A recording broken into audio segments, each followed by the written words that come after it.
Hi everyone, my name is Lingling Fan. I'm a PhD student in Professor Xianghui Fan's group at Stanford University. Today I'm going to present our work about multidimensional convolution in photonic frequency synthetic dimensions. Convolution has been widely applied in artificial intelligence. However, it is very energy consuming to implement convolution in electronics, so it calls for new hardware, for example, photonics. Photonics has a unique advantage of low loss, has enabled very high fidelity computation in both classical and quantum computation. However, in this case, the scalability about photonic devices is not very ideal.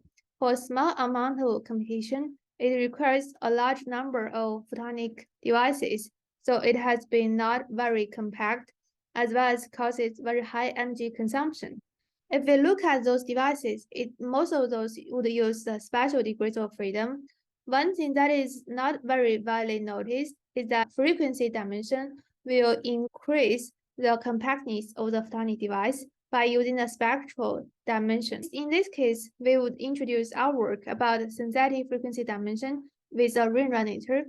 The condition for this frequency synthetic dimension is that we firstly have a set of states.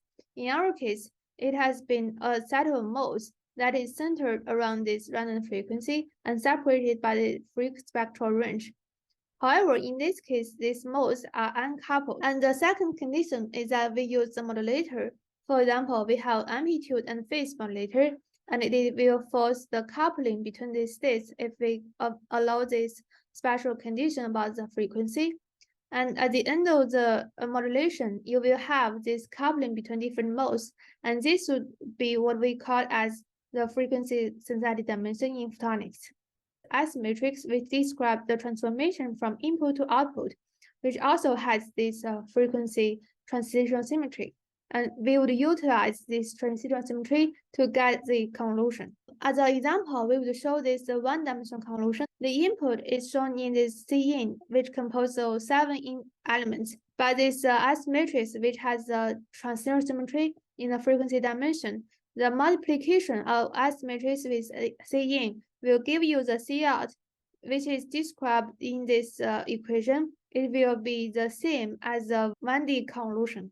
For example, you want to implement a specific convolution, but you don't know how to develop the modulation because that's a control mechanism in our system.